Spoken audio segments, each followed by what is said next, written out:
to our Pediatric Sim Talk. Ashley and I are excited today to talk to you about pediatric simulation.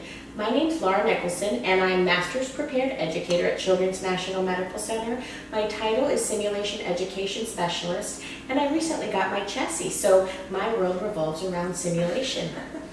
My name is Ashleigh Harlow. I'm a nurse manager in the Cardiac Intensive Care Unit here at Children's National. I have a background in nursing education, which is how I came to be involved in the consortium. We both participated in 2016, and we're really excited to bring this information to you today.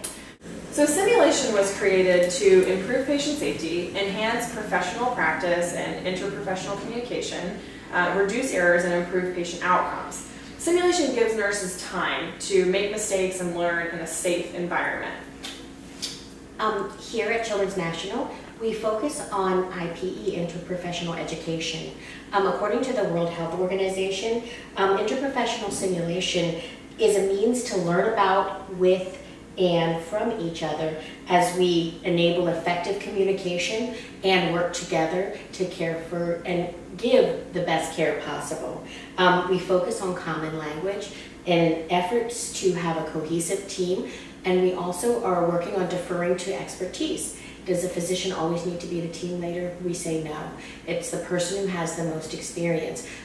Leveling out the hierarchy is how we do that, so that all team members have the ability to speak out loud, share their thoughts and ideas, and all work together for that common goal of providing excellent patient care. Some of our interprofessional common language terms that we use, and I'm sure you guys have all heard about it, are finding your voice, speaking up in the face of uncertainty, using a shared mental model so that everybody is on the same page. Again, deferring to that expertise, and using repeat back so that instead of having somebody say something and we all assume that it was heard, actually repeating back so that the person who is giving the order or asking for something knows that that was heard and what they need will be provided. And why does this matter? In pediatrics especially, we feel like we have an opportunity to safeguard someone's whole lifetime, or the lifetime of someone's whole child. So anything we can do to enhance safety and improve those outcomes is really important to us, and the point of doing simulation in our institution. So today's topic focuses on the differences in pediatric simulation.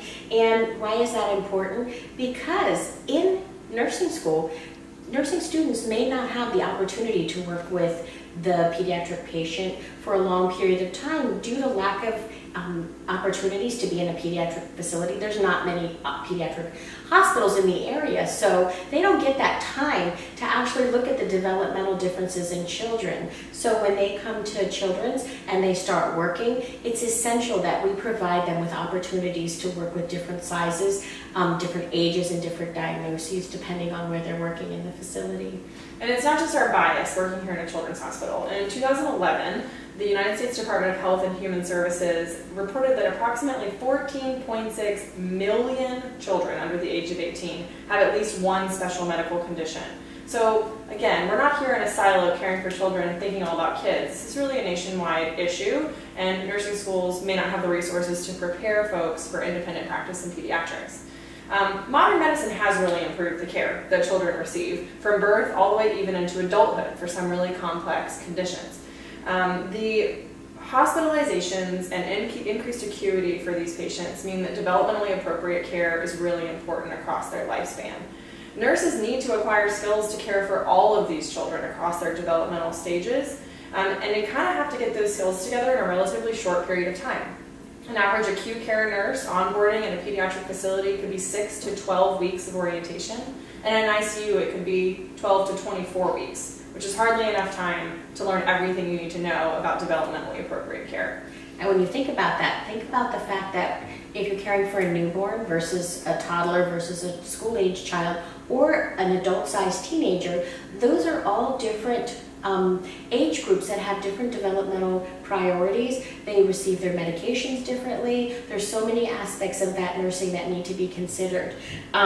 You can see here today that we have a lot of our different simulation equipment available for you to see in the Sim Talk, because we have to have the supplies needed to teach nurses how to care for children at all different developmental levels. So we start out with our newborn, and then we have our infant, our toddler, school-age child, and we couldn't bring him because he's very heavy, as you guys will know, our sim man, who we also use because we take care of the pediatric population, but as Ashleigh can talk to, we do take care of adults in our transplant units, so that we have that population as well. And that's something that we need to teach our nurses because they get very focused on pediatrics, and when we get the adult patient, that's where we run into some lack of knowledge. Even using adult equipment is not something that we have in our toolbox. So by having everything available for simulation, we have the ability to teach our nurses and even teach our patients and families how to care for their child when they go home. All of these things that you see here are available for our nurses, our doctors, our respiratory therapists, physical therapists, parents, and we, again, take our equipment outside of the sim unit. We do in situ simulations so that we can provide simulation at the place where it's needed most. Other considerations when you're taking care of patients are routes, so medications. We give medications, of course, IV, PO by G-tube, J-tube, and we need to be able to provide those things. So we have in our toolkit, in the sim lab, we have those supplies. And when you talk about a G-tube for a pediatric patient, it's not just one size fits all. You have to have G-tubes that fit everybody from an infant up to an adult. So that's equipment that has to be stored with us. If you're talking about medication administration, we have to have liquid medications, pills, the IV forms.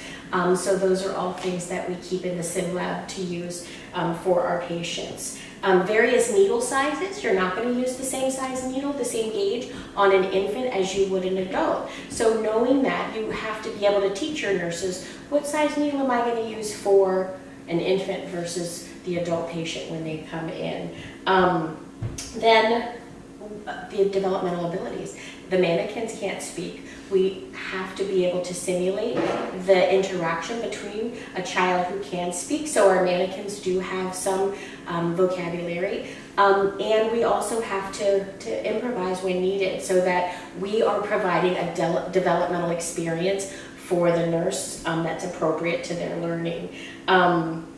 Even our crash carts. So our crash carts are weight-based. So in peds, one of the biggest differences, every adult nurse that has come to pediatrics, and I have taught as a nurse educator, the one thing that is a common theme is that there is not standard dosing in pediatrics. Mm-hmm. When we give a medication, we're giving it weight-based. So everything has to be calculated and given, and the amount differs from child to child based on their age and weight. And now with obesity, you also have to think about ideal weight. You don't want to overdose a child who's the size of an adult. So getting that information out there that this is an obese child who is getting a medication that would normally be weight-based, but now they're over 50 kg, so we need to standardize that dosing for them.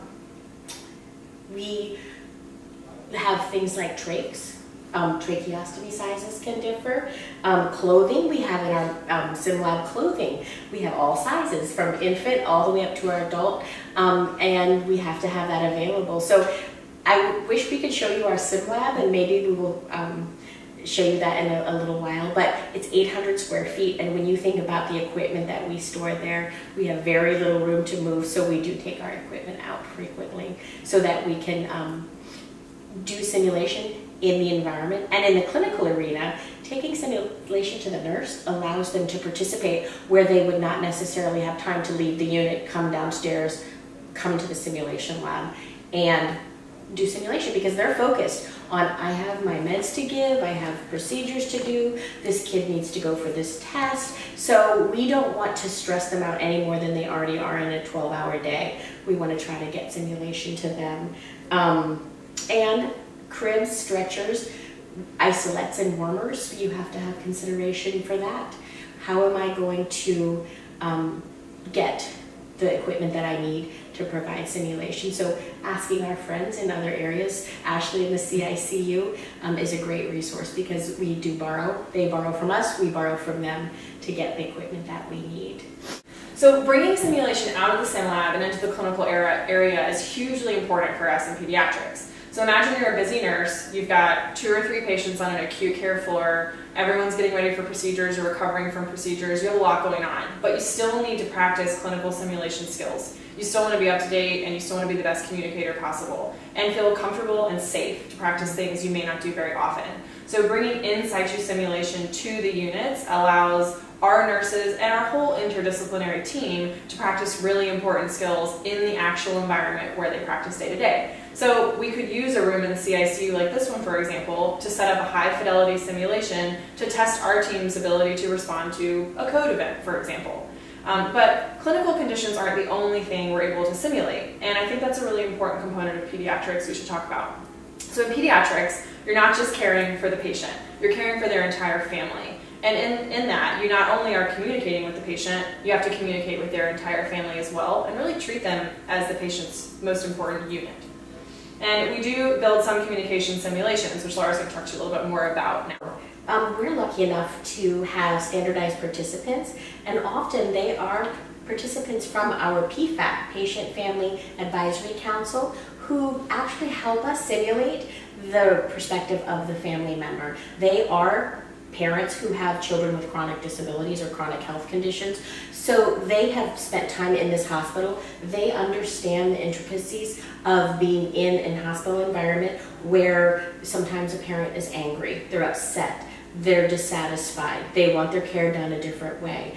And they can actually help our nurses see that perspective by simulating a scenario with a nurse or with a group of nurses to give that perspective. And often we're not actually focusing, and we won't even have children in these simulations. They are focusing on that interaction with the family member. So we have one class called Hourly Rounding where the nurses learn from the perspective of the family and actually talk and debrief with a family member about what it's like to be in the hospital and what it's like when somebody's not asking you questions about the care or asking you questions about your family and getting to know you. So we do focus on that. So again, as Ashleigh was saying, the family member is very important in simulation, and we're not always focused specifically on the child, and often we're doing both. We're focusing on the child for a medical condition, and we're focusing on the family for that anxiety and fear, because when your child's hospitalized, the one thing that a family member has is that anxiety of what's going to happen with my child. Are they going to get better? Is this going to be a permanent disability? There's so many things going on in the family member's head, and as a nurse we focus on the care of the child and not always really into what is going on at that moment with the family member, which is also important. There are important implications for family and patient education here too. So imagine being a first-time parent. You're learning how to parent, and now you have a child who may be coming home with a medical device or a chronic condition or a new medication. And now you have an additional burden of learning how to care for your child as a child and as a patient. So we can help parents learn a lot about the care of their child and get comfortable with the care of their child through simulation as well.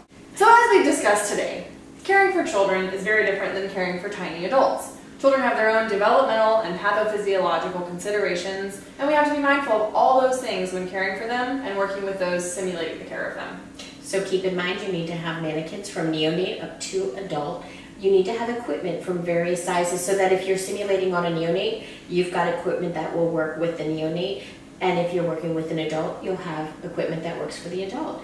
All of these things must be considered when designing and implementing a simulation. And we thank you guys for actually coming and listening to our Sim Talk today. And we look forward to interacting with you in consortium events in the future. Make today a Sim Day. Make today a Sim Day.